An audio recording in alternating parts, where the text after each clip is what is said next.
Welcome back to another deep dive. Today we're unpacking a company that's really trying to shake up how we buy and sell homes. hmm A real estate tech firm, that's gotten a lot of buzz, both good and, well, maybe not so good sometimes. We're going to take a deep dive into Opendoor Technologies, ticker symbol OPEN. That's right. And our mission today really is to cut through some of the noise, simplify what Opendoor is actually all about. Yeah. We want to break down their business model, how they make money, and why they're such a hot topic, especially if you're maybe new to understanding companies like this operating in, well, disrupting traditional spaces. Exactly. We'll be pulling insights from, sources explaining it from the ground up, trying to give you that clear picture without all the jargon. Right. Because you might hear Opendoor called an iBuyer. That term gets thrown around a lot. It does. So at its core, what is Opendoor? And what is an iBuyer, really? Okay, so Opendoor. It was founded back in 2014, San Francisco. Went public in 2020 through a SPAC. Right, the special purpose acquisition company route. Exactly, not the traditional IPO. And it's pretty much the poster child for an iBuyer or instant buyer. Okay. They use a ton of data, automation, AI, all geared towards buying and selling homes directly. The whole idea is speed and simplicity for the seller. So let's paint a picture. I want to sell my house. Normally it's agents, showings, waiting. What's the Opendoor way? How does that, instant offer actually work? Well, you'd go to their website or maybe their app, punch in your home's details. Basic stuff. Yeah, address, size, condition, that sort of thing. And then pretty quickly, sometimes almost instantly, they give you a cash offer. Wow, okay. If you like the offer and accept it, they buy your home directly from you. So no showings, no back and forth with buyers. Nope, that's the pitch. No showings, usually no traditional agent involved on your side, aiming for a faster, simpler sale. Then Opendoor takes it, maybe does some light fixing up. A little paint, maybe some landscaping. Yeah, minor stuff usually. Then they resell it on their own digital marketplace. It's about cutting out those traditional steps, streamlining it. Sounds incredibly convenient, I have to say. But are they just buying homes? Or is it broader than that now? That's a good point because they've definitely branched out. They're not just a buyer anymore. Okay. Obviously, the instant cash offer is still like their main thing, but you can also choose to list with Opendoor. So more like a traditional agent model then? Sort of, yeah, but using their tech for pricing and marketing help. Or if you're buying, you can buy a home straight from their inventory, often ones they've already prepped. Move-in ready, maybe? Often, yes. And they even have this trade-in service. Sell your old place to them and buy a new one from them, all kind of bundled together. Trying to sync up the closings. That's always tricky. Exactly. And they layer on top their own title and escrow services for the closing process. And more recently, they've gotten into mortgage tools to help buyers with financing. So really trying to be a one-stop shop for the whole transaction. That seems to be the goal, yeah. Capture the whole life cycle. Okay, it's ambitious. But the big question always with these disruptive models, how do they actually make money? Is it just flipping houses? Well, that's the core of it. Primarily, they make money on the spread, buying a home at one price, doing those minor repairs we mentioned, and then selling it for hopefully a bit more. Buying low, selling higher. The classic flip model, but scaled up. Right, but think industrial scale, powered by algorithms trying to predict value and costs. Beyond that, though, they charge service fees to sellers. So kind of like a commission, but maybe structured differently? Yeah, it functions similarly. And then, like we just talked about, they monetize those extra services, the home loans, title, escrow, maybe warranties. Okay, so multiple revenue streams, not just the home price difference. Correct. It helps diversify things a bit rather than just relying purely on the property values going up. That convenience factor is huge, Yeah. and the integrated platform idea is powerful. But this is where it gets really interesting, and maybe a bit risky, right? What are the big challenges facing Opendoor, especially with the housing market being so unpredictable? Yeah, this is crucial. What's fascinating and maybe scary for them is how incredibly sensitive their whole model is to housing market conditions. Because they actually own the houses, right? Yeah. They have inventory risk. Exactly. They are heavily dependent on home prices being stable or, ideally, going up. If prices fall, even a little, They could lose money on houses they bought just weeks before. precisely. Hmm. Or if homes just sit there in their inventory for too long because the market slows down, that's also bad.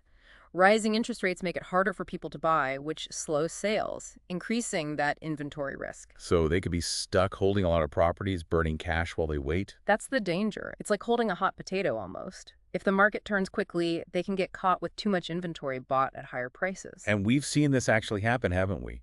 The sources mentioned a really tough patch for them. Oh, absolutely. It played out quite dramatically. Think 2022, 2023, that period was brutal for them. What happened? Well, they bought a lot of homes when prices were peaking, likely assuming that upward trend would continue. But then the market shifted fast, interest rates shot up. And they were stuck. They were. They ended up having to sell many of those homes at a loss. It led to significant financial losses, big layoffs, major setbacks. Yeah. And, as of mid-2025, the reality is they haven't consistently turned a profit. Cash flow's often tight.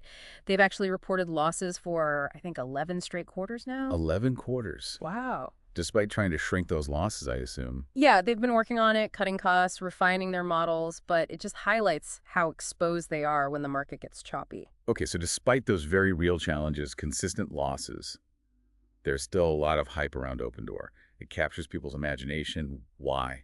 What's the bullish case? Yeah, it's kind of paradoxical, isn't it? I think looking at the big picture, many people still see Opendoor as genuinely disruptive. Like this could fundamentally change a huge, clunky industry. The Uber for houses comparison comes up a lot. Exactly, streamlining something notoriously difficult. And a huge part of the excitement, I think, comes from their tech investment. The AI, the machine learning. Right, the algorithms predicting home values in seconds, forecasting trends. Yeah, automating buying decisions, pricing.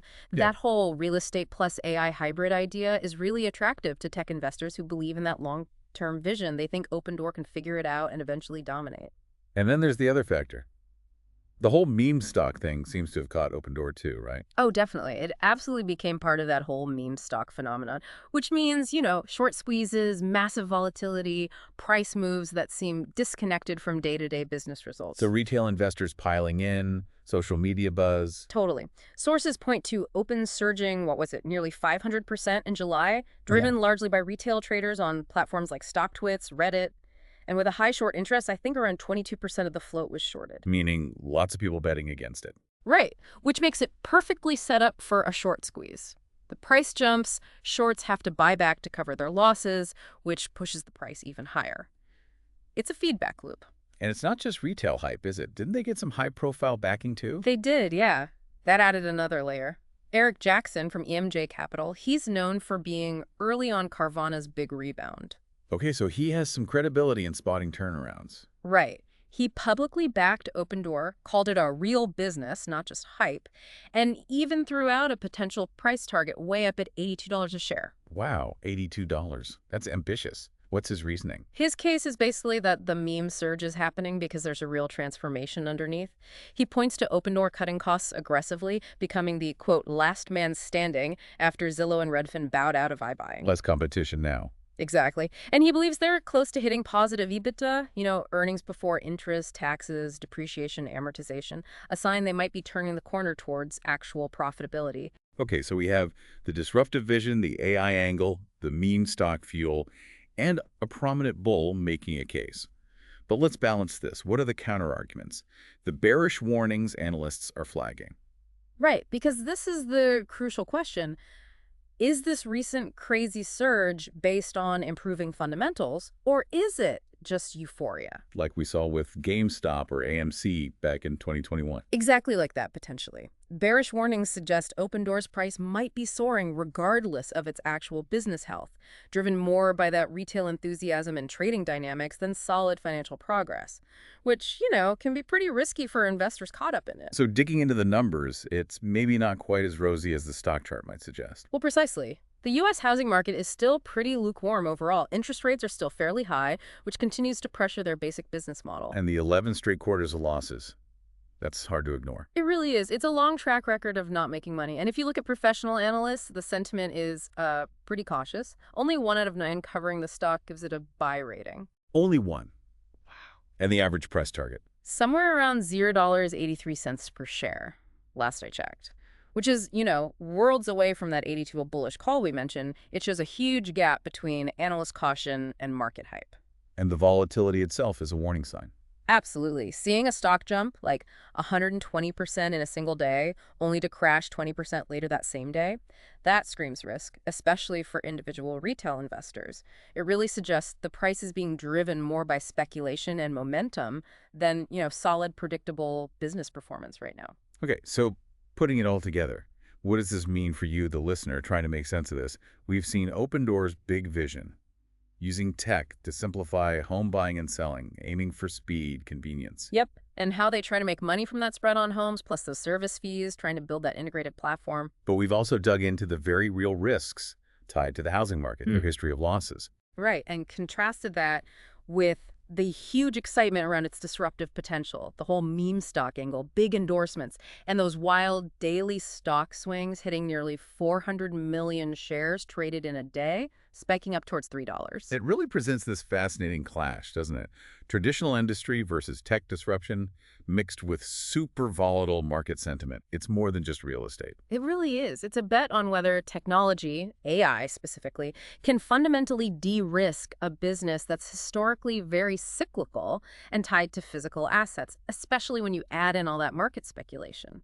Can the algorithms outsmart the housing cycle? Yeah. Or is being the last man standing just, well, delaying the inevitable if the model itself is flawed in certain market conditions? That's the multi-billion-dollar question, isn't it? It's critical for anyone watching this space. Understanding a company like Opendoor really means looking way beyond just the headlines or the stock price. You have to dive into these conflicting details. Absolutely. Well, that's all the time we have for this deep dive. We hope you feel a bit more clued in about Opendoor, the iBuyer concept, and maybe how to think about these kinds of disruptive companies in general.